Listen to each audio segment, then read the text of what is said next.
And this one is a classic, and I am always a fan of established games that have proven to be excellent games.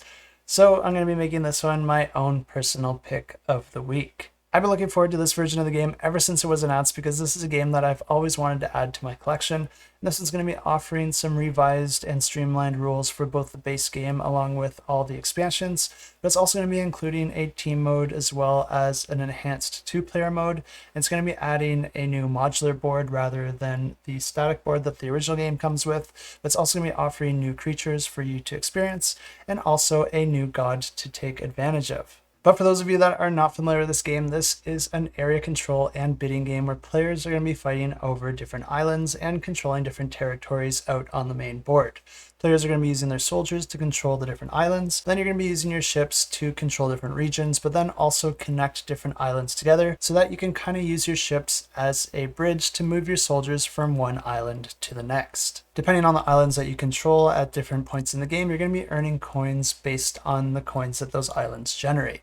You'll be able to use that for bidding because players are going to be bidding for the powers of each of the different gods at the beginning of each of the rounds. Each god actually has a few different options they can take advantage of if you are the winning bid for that god, but you can essentially do different things like gain or move your ships or soldiers across different areas of the board, build buildings on the islands that you control for different effects and bonuses, or even gain cards which can act as permanent coins that don't get discarded when you use them for bidding in future rounds. But like I said, there's a bunch of different gods, each with a whole array of different actions that they make available to you. I'm not going to go through all of them, but you can also do other things like gain a bunch of gold or even philosopher cards, which are not super useful on their own. But once you get 4 of them, you can actually exchange them for a metropolis, which is really important because the first player to get 2 metropolises under their control is the winner of the game. Players can build a metropolis on an island they control, but discarding those 4 philosophers is not the only way to do it because you can also build a metropolis by discarding 1 building of each type,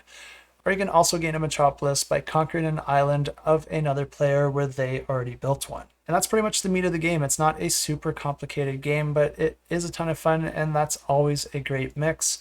But the fun doesn't stop there because, of course, there are the creature cards. And you'll be able to gain these by purchasing them throughout the game. And each of these normally does come with a miniature that will be associated with it. And these miniatures are going to look fantastic because even from the non-deluxe version of the game, those miniatures were a ton of fun. So I'm really excited to see what they come up with and to see the new iterations of the existing cards that they already had. And purchasing these cards will grant you with special actions or abilities or even special units that are only available to the player that purchased that card. I'm really excited for this one, and if you are too, you can check it out. I got it linked down below, and of course you can click that notify button to get notified once it launches.